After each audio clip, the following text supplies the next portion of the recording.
En nuestra primera sesión de la materia de la experiencia educativa de dinámica, vamos a trabajar con algo que tiene que ver principalmente con el movimiento. La dinámica es una parte de la física que se dedica al movimiento. Una de sus partes complementarias es precisamente la estática.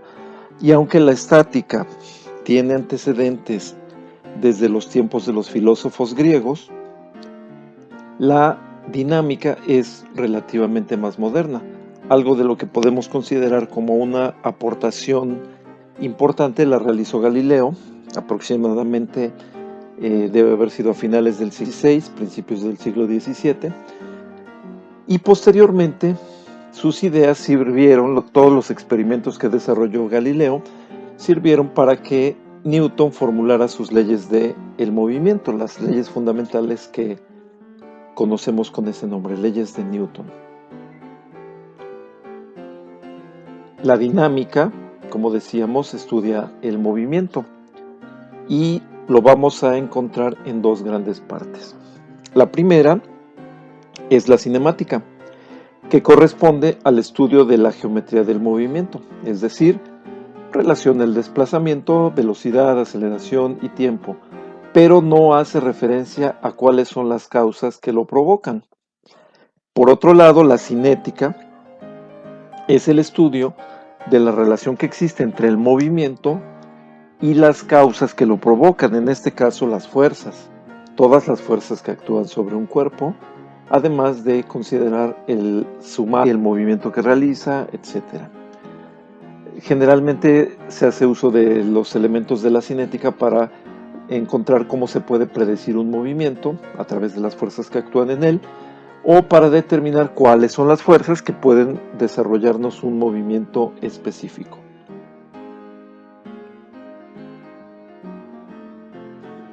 Cuando hablamos de partículas, cuando hablamos de la cinemática, podemos dividirla en dos partes: la cinemática o el movimiento de las partículas o de los cuerpos rígidos. Es decir, cuando nosotros hablamos de partículas, podemos hablar de que toda la masa, todas las dimensiones de un objeto se van a comprimir en un único espacio, en un único punto al que le podemos llamar partícula. Y de ahí podemos establecer cuál es la posición, la velocidad y la aceleración de ella. Empecemos por esto. Cuando la partícula se desplaza en un sentido cualquiera, pero en una trayectoria rectilínea, entonces decimos que está en un movimiento rectilíneo. Y surge un primer elemento, un primer evento, que es la palabra instante. El instante significa un momento muy específico que no sucede ni una fracción de segundo antes ni una fracción de segundo después. Cuando nosotros hablamos de un instante t, entonces en ese momento la partícula ocupa un cierto lugar, en este caso en la línea recta. Si queremos definir en qué posición está, tenemos que buscar un punto de referencia. Normalmente podemos decir, mi punto de referencia es el origen, que es un punto fijo, y que podemos establecer si la partícula se desplaza a la derecha o a la izquierda del origen. Por ejemplo, aquí tenemos el punto fijo O y la posición P que se obtuvo después de desplazar la partícula una distancia X. Si nosotros consideráramos un movimiento ya no hacia la derecha como en el punto en la parte de arriba, sino hacia la izquierda, entonces el desplazamiento sería diferente. Esto lo vamos a poder distinguir simplemente estableciendo una convención de signos. Por ejemplo, la más común es decir que hacia la derecha es positivo y hacia la izquierda es negativo. De esta forma, si nosotros pensáramos en la coordenada de posición o en la distancia X que recorrió la partícula para desplazarse desde 0 hasta P, diríamos que es una distancia positiva.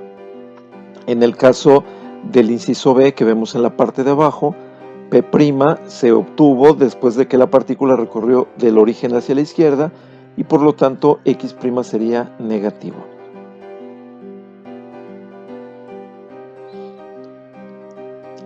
Cuando nosotros hablamos de este tipo de movimientos, pensaríamos que la trayectoria puede variar de diferentes formas.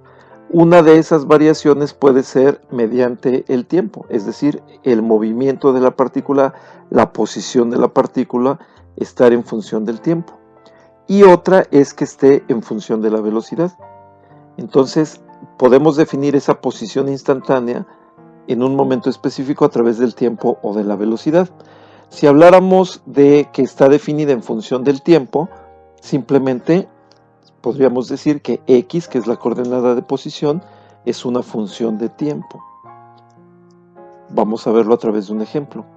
Si yo tengo una partícula que se desplaza y que su coordenada de posición está dada por la función 2t cuadrada menos 10t menos 11, entonces tendríamos que si el tiempo es igual a 5, nos daría una posición 5, una coordenada 5, que obtendríamos solamente sustituyendo este valor de 5 en vez de la variable t. Al sustituir encontramos que el resultado es menos 11.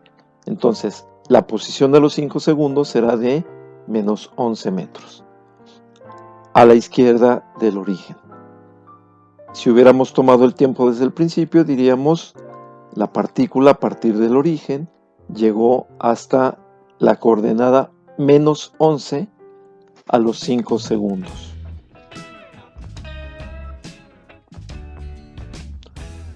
Por otro lado, tenemos un concepto que es el segundo. Después de la posición, podemos hablar de la velocidad instantánea. Esta velocidad instantánea vamos a estudiarla partiendo primero de qué es lo que sucede con una partícula en un tiempo t. Va a estar en una cierta posición x.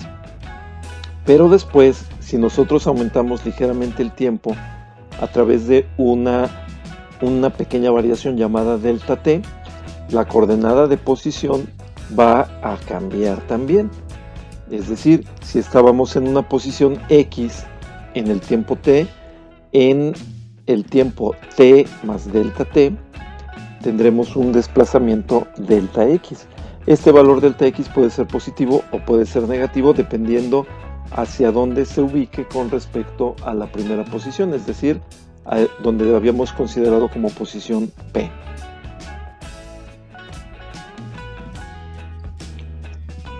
Si nosotros hacemos una relación entre la posición o el desplazamiento delta x y el cambio de tiempo o la variación de tiempo delta t, podríamos encontrar algo que se le llama velocidad media o velocidad promedio.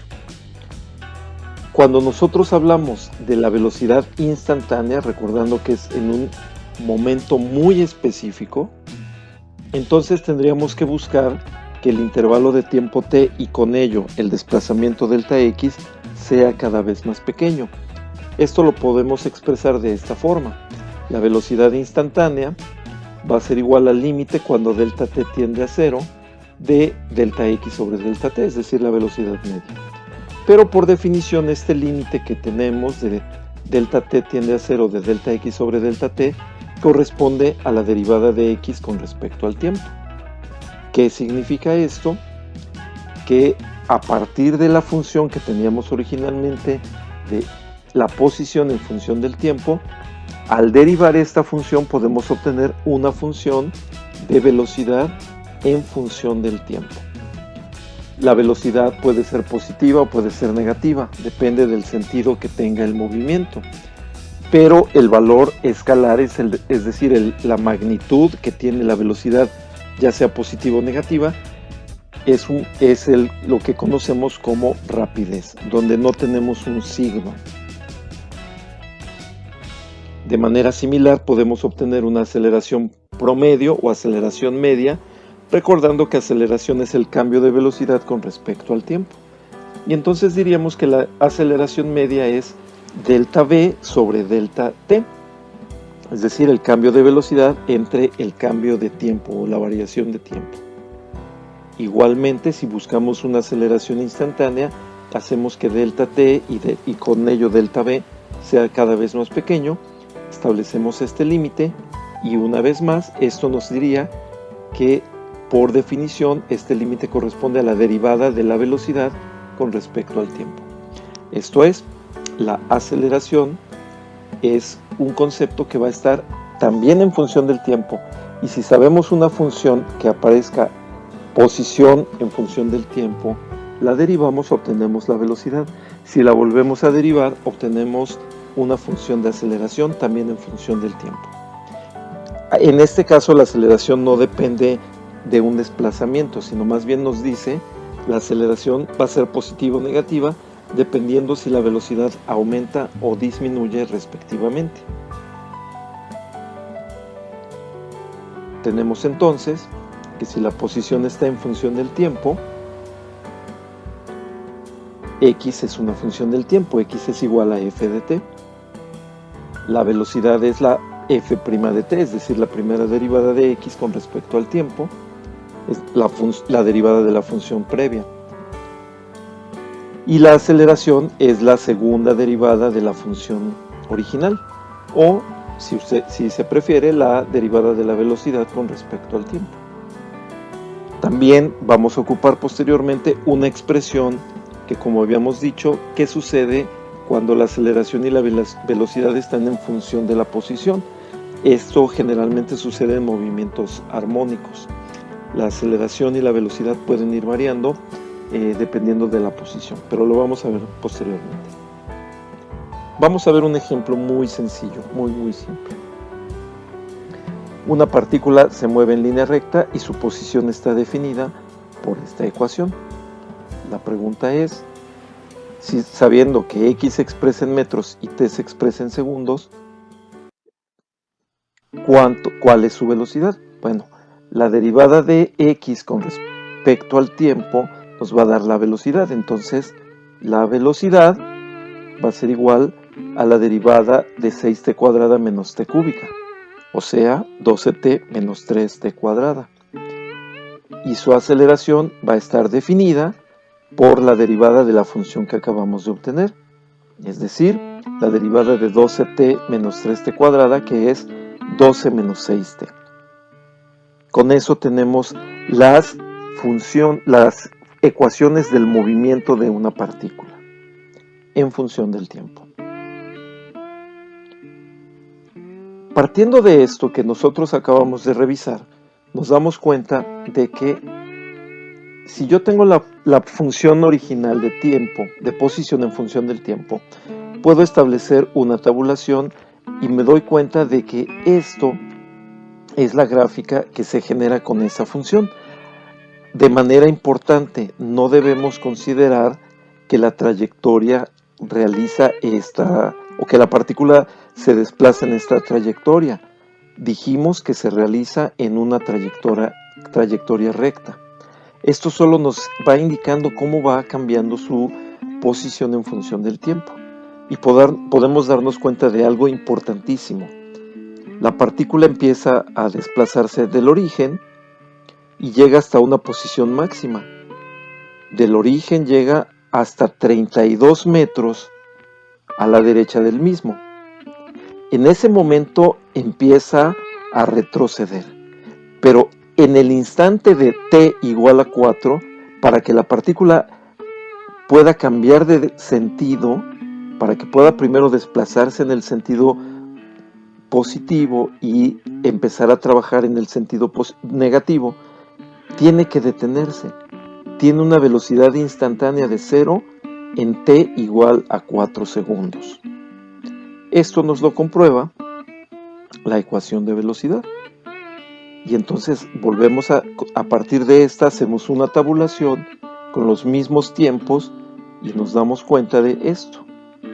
De manera curiosa, aquí habíamos dicho que en t igual a 4 la partícula se iba a detener, y así fue.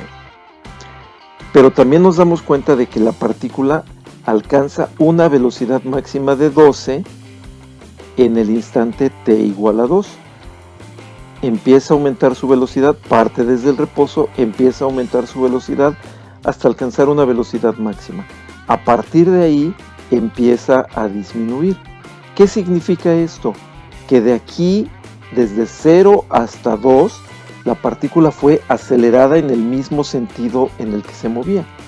Pero a partir del segundo 2 y en adelante, la partícula adquiere una aceleración negativa. Pero además hay otra cosa importante. Cuando cambia la aceleración, cuando esto alcanza su velocidad máxima, es porque la aceleración dejó de aparecer hacia donde estaba, hacia el mismo sentido en el que se estaba desplazando la partícula. Y podemos ver que esto se va a ver reflejado también en la tercera ecuación del movimiento. Volvemos a establecer en esta función una tabulación y, como habíamos dicho, en t igual a 2 segundos la partícula se detiene completamente. Su aceleración empezó siendo positiva y la aceleración vale 0 en t igual a 2 segundos.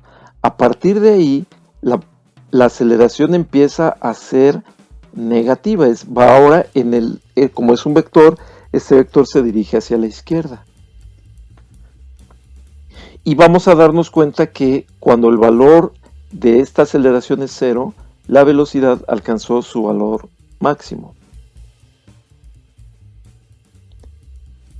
Esto lo podemos ver cuando juntamos todas las gráficas y veremos cómo es que en t igual a 4 la posición máxima se alcanzó con la velocidad igual a 0. En t igual a 2 la velocidad máxima se alcanzó cuando la aceleración era igual a 0. Aquí además está resumido todo lo que acabamos de decir con alguna explicación adicional.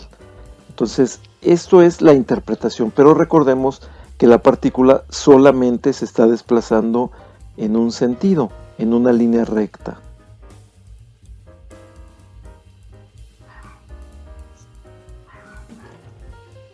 Vamos a ver un segundo ejemplo. En este caso vemos la función que dice, el problema que dice que la posición de una partícula que se mueve a lo largo de una línea recta está definida por esta relación, donde x se expresa en este caso en pies y t en segundos.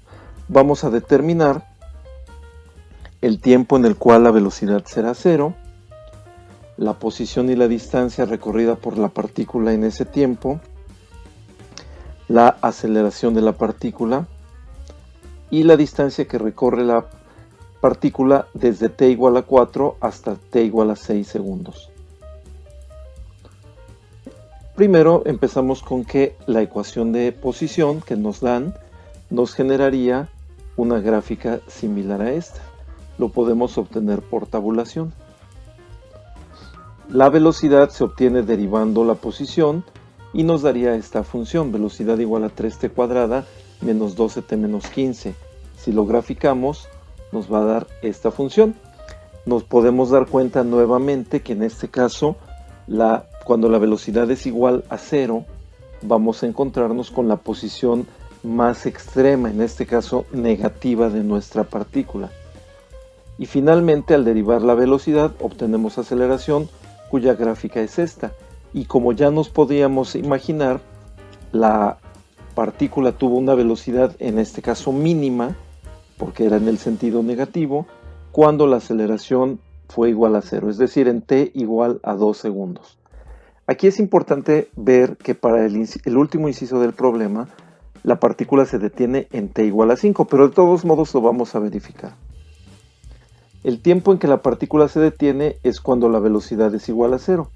Esta ecuación cuadrática que tenemos la podemos resolver y encontrar un tiempo negativo y un tiempo de 5 segundos, que ya lo habíamos visto en la gráfica.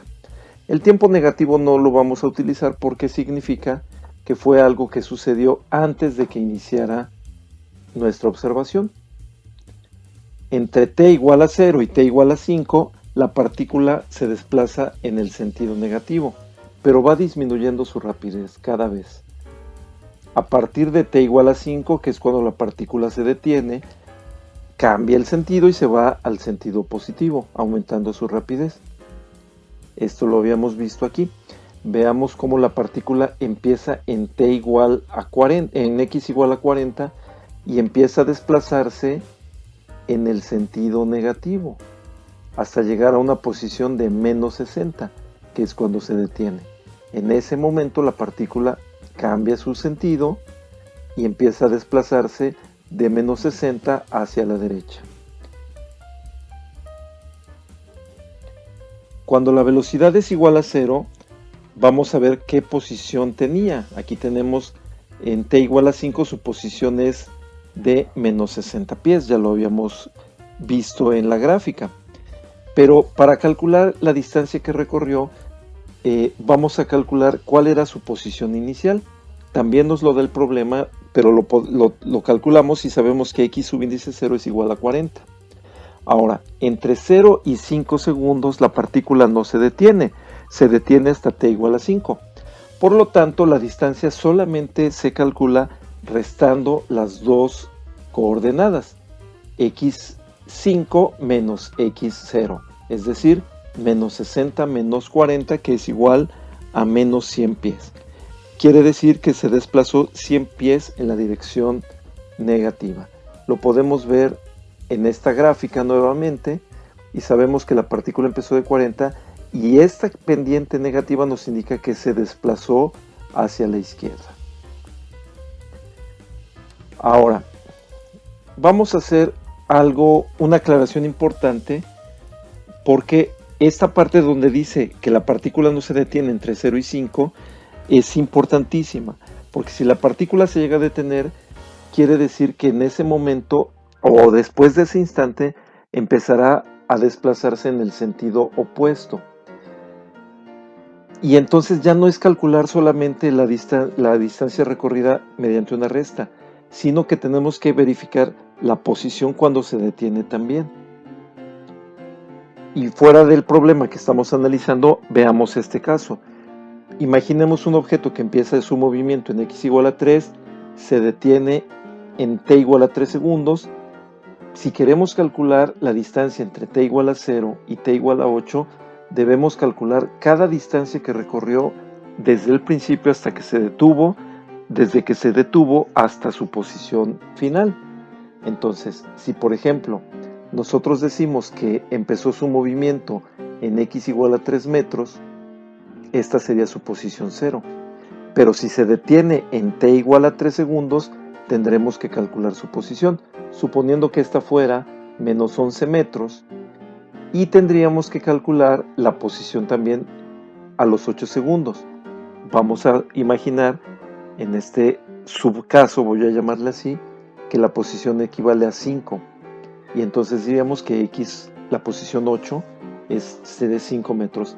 Si yo únicamente restara la posición 8 menos la posición inicial, diríamos 5 menos 3, recorrió 2 metros. Pero en realidad yo tengo que hacer esto. La distancia total es la resta de la posición 8, que es la final, menos la posición 3, que es cuando se detuvo, más la distancia que recorrió desde la posición 3, que es cuando se detuvo, hasta el punto inicial. Y entonces tendríamos esto. 5 menos 11 sería esta primera distancia, más menos 11 menos 3. Pero estos que están aquí tendrían que ser valores absolutos. 5 menos 11 son 16 metros hacia la derecha. Menos 11 menos 3 son menos 14, es decir, 14 metros hacia la izquierda. Pero en valores absolutos, que son los que me marcan aquí, yo solamente tendré que sumar y me va a dar que el recorrido total, la distancia total recorrida, es de 30 metros. De esta forma, regresando a nuestro problema, si me dicen la distancia recorrida entre t igual a 4 y t igual a 6, sabemos que se movía en dirección negativa cuando llegamos a t igual a 4 y se detuvo en t igual a 5. Cambia de sentido y ahora se va a mover desde t igual a 5 hasta t igual a 6 en el sentido opuesto. Por lo tanto, necesito calcular primero qué distancia recorrió de t igual a 4 a t igual a 5. La posición 5 ya sabemos que es de menos 60 pies. La posición 4 la calculamos sustituyendo 4 y me da menos 52 pies. Por lo tanto, la distancia recorrida será de menos 60 menos 52 y da un total de menos 8 pies, es decir, 8 pies en la dirección o en el sentido negativo. De t igual a 5 a t igual a 6 se va a desplazar en el sentido opuesto. La posición 5 ya la tenemos, que es menos 60, y la posición 6 es de menos 50. Si hacemos esta resta, menos 50 menos menos 60 nos da 10 pies. Significa 10 en la dirección positiva.